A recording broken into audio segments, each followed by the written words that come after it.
then red clay or red brown clay, and then they sand it off and it's perfect, and then we start laying the gold. And that's the only thing you can lay real gold with water, because this is water.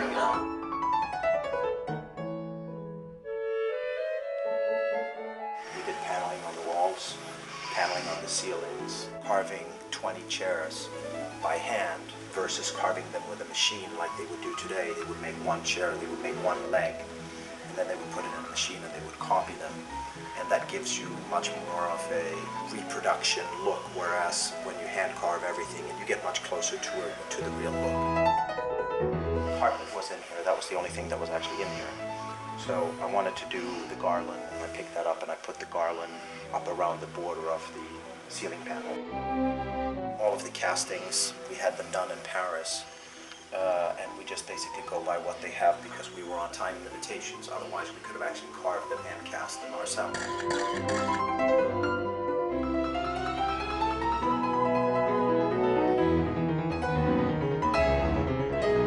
We started out by doing pretty much ceiling panels. And the big job of doing these ceiling panels was that we had to fit within the parameters that were already here, which were, there were speakers in the ceiling, there were lights in the ceiling, there were sprinklers in the ceiling, and there was already a crown molding up here. So what we had to do is we had to make everything look seamless without taking down the crown molding and without messing up the speaker locations nor the light locations. So within that, you had to create a pattern that then carried through and worked out in all sides. We had to laser every single thing that's in this room, and then we had to make everything exact so that all the panels came up and there was no space between molding and ceiling panel. Some were 18th century, late 18th century, early 19th century, but usually the consoles were never that long. They were always smaller, so everything has to be scaled up. A normal console table at that time, it had one medallion and then the leg right here, and this would have been the entire table that you see right here. But being the table is so long, I had to do two medallions. This table, it's actually a copy of a French Neoclassic table.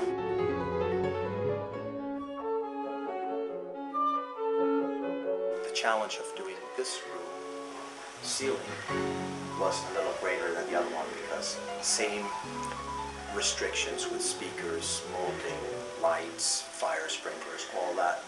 But then within this, we had to work out two panels because there was going to be two chandeliers in this room versus one in the living room. It's a copy of an 18th century Louis XVI console, and the console that we copied was a lot smaller, so we had to scale everything differently so that we came up with this three-dimensional carving, which is kind of difficult.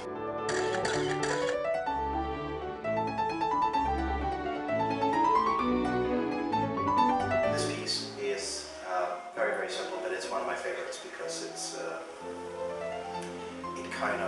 I kind of played around with a table that was, not quite as large.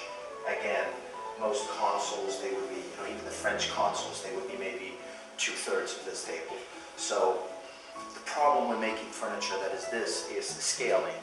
Because when they make tables like this, and when they make them longer, they tend to make everything bigger, and therefore the carving gets bigger, and therefore everything looks kind of cheap. But all of this stuff here we scaled everything so that, so that it looked right. And I'm very happy with this table. We did an antique white finish right down here, and then what we did was we did a red-brown clay and then 23-karat gold leaf that we then burnished, and then we brought it down to the right level where we wanted it. This table is a copy of a table that was made in Stockholm, and that table was actually painted and gilded, but we didn't want to put too much paint and gilding in the house, so what we wound up doing was doing it in walnut and then doing gold leaf detail. It's all hand carved in the style of 1780 to 1800 Stockholm.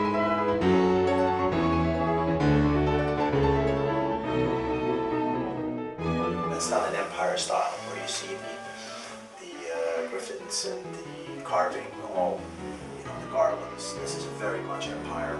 The carving is so fine. All of these little flowers, they're about a square centimeter, and they're very, very difficult to carve without having them break on the stems, and they're carved actually out of one solid. This entire piece is one solid piece of wood.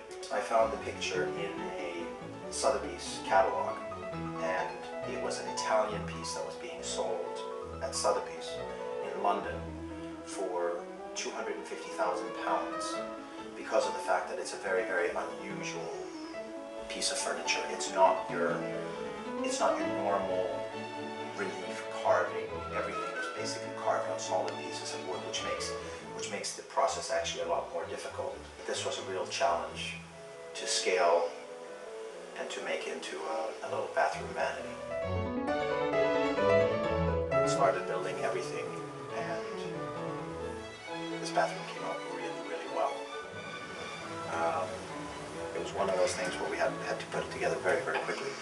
And what we wound up doing was, we wound up doing something with a little bit of an interesting carving on the mirror and on the cabinetry.